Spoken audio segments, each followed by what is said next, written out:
When James Gunn took over as co-head of DC Studios alongside Peter Safran, he inherited a universe in shambles. The Snyderverse had collapsed, fan divisions were at an all-time high, and the studio needed a fresh start. Hello, viewers. Welcome to Stats In. If you're just joining us, please subscribe, and don't forget to turn on notifications bell for more videos. One of the most difficult decisions he faced was letting Henry Cavill go as Superman, a choice that continues to spark heated debates across YouTube, Twitter, and fan forums. Recently, Gunn opened up about the painful process, offering insight into why the decision was made and how it unfolded. Cavill's short-lived return. In late 2022, Cavill shocked fans with an Instagram announcement. He was officially back as Superman. His cameo in Black Adam seemed to promise a new chapter for the Man of Steel. Cavill's statement, "The cape is still mine," lit up social media, and for a few weeks, fans celebrated his long-awaited return. But then, just as quickly, it was gone. Gunn revealed his plans for a DC reboot, announcing Superman Legacy with a younger actor stepping into the role. Cavill's Superman was out. Fans were stunned, and Cavill himself admitted he had been blindsided. Gunn's reasoning. In his recent sit-down discussion, Gunn explained that the choice wasn't about Cavill's talent or popularity, it was about direction. Henry is a fantastic actor, Gunn emphasized, but our Superman story is about a man in his early years, just learning how to balance his Kryptonian heritage with his human upbringing. We needed someone younger to carry that arc. For Gunn, the decision was a creative necessity.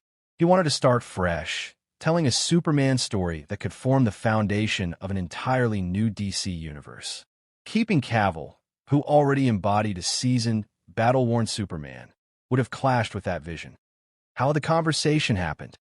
Perhaps the most revealing part of Gunn's account was his description of breaking the news to Cavill. Gunn admitted he felt terrible during the conversation, knowing how much Cavill loved the role and how deeply fans identified him with it. Henry handled it with incredible grace, Gunn recalled. He's a gentleman, and he deserved better communication from the studio before I even came on board. This last point highlights one of the messiest aspects of the saga. Warner Brothers had encouraged Cavill to announce his return before Gunn and Safran officially locked in their new plans. By the time Gunn stepped in, Cavill had already raised fan expectations sky high. The decision to recast wasn't just disappointing, it felt like a betrayal. Fan backlash. The fallout was swift. #FireJamesGunn trended on Twitter, while YouTube exploded with videos condemning the move. Many argued Cavill had been the perfect Superman and deserved another solo film. Others accused DC of disrespecting both the actor and the fans. Yet, not all reactions were negative. Some viewers agreed with Gunn's rationale, noting that Cavill's Superman had been defined by Snyder's darker vision and that a tonal shift was necessary.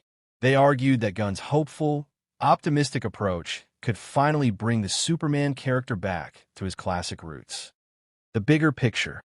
For Gunn, the Cavill controversy was just one battle in a larger war. His reboot strategy required wiping the slate clean, recasting multiple heroes, and crafting a unified story. Keeping Cavill as Superman while reimagining everything else risked creating confusion and undermining his long-term plans. Still, Gunn hasn't closed the door entirely. He has hinted at the possibility of Cavill playing another character in the DC universe. While no role has been confirmed, rumors swirl about Cavill potentially taking on a villainous turn or even a Minner-like figure. Cavill's graceful exit. To his credit, Cavill handled the situation with dignity. In his farewell statement, he thanked fans for their unwavering support and wished Gunn and Safran success. He then pivoted to new projects, most notably Amazon's Warhammer 40K adaptation, which he is producing and starring in. His ability to move forward has only deepened his fans' respect. Final thoughts. James Gunn's explanation doesn't erase the sting of Cavill's departure, but it does provide context. The choice wasn't personal. It was about building a new universe from the ground up. For fans of Cavill, the pain lingers, but there's also a sense of closure in hearing Gunn acknowledge both the difficulty of the decision and Cavill's professionalism. In the end, Cavill's Superman will always have a special place in pop culture history. Gunn's reboot may chart a new course, but Cavill's legacy as the Man of Steel will remain untouchable. And who knows, perhaps the DC Universe hasn't seen the last of him after all. Cavill was born in Jersey, the largest and southernmost of the Channel Islands, which are dependent territories of the British Crown and are located off the coast of Normandy, France. He is the fourth of 5 sons of Marianne Cavill, née Dalgliesh, a secretary, and Colin Cavill, a stockbroker.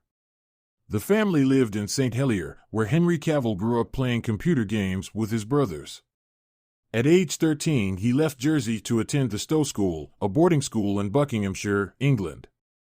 At Stowe, Cavill developed an interest in acting and participated in school productions, including Grease, A Midsummer Night's Dream, and Tom Stoppard's Dog's Hamlet.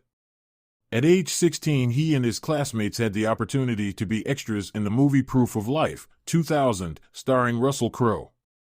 While on set, Cavill introduced himself to the recent Oscar winner, who encouraged him to pursue acting professionally.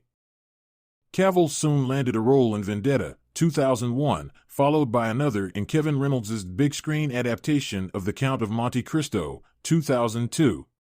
For the part of Albert Mandigo, Cavill, who has said that he was teased for being overweight as a kid, was encouraged to lose several pounds.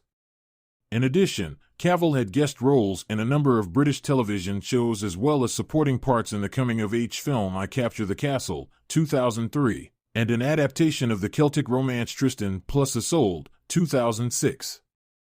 During this period, Cavill auditioned for several iconic roles, including Superman and James Bond, which ultimately went to Brandon Routh in Superman Returns and Daniel Craig in Casino Royale, both 2006, respectively.